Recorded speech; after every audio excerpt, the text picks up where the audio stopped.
看一眼，我花了好多功夫呢。什么东西啊，这么神秘要给我看？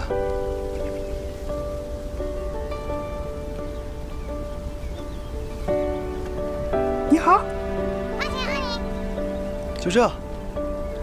发现阿尼，你有本事就去当着林北京的面说，在这教鹦鹉算什么好鸟？发现阿尼，我是看在他教你也不容易的份上，送我回家。发现阿尼，好，好，知道了。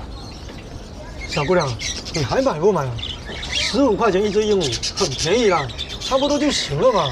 可是他不会说话，我没法交差呀。老板，我还是不买了，谢谢啊。哦。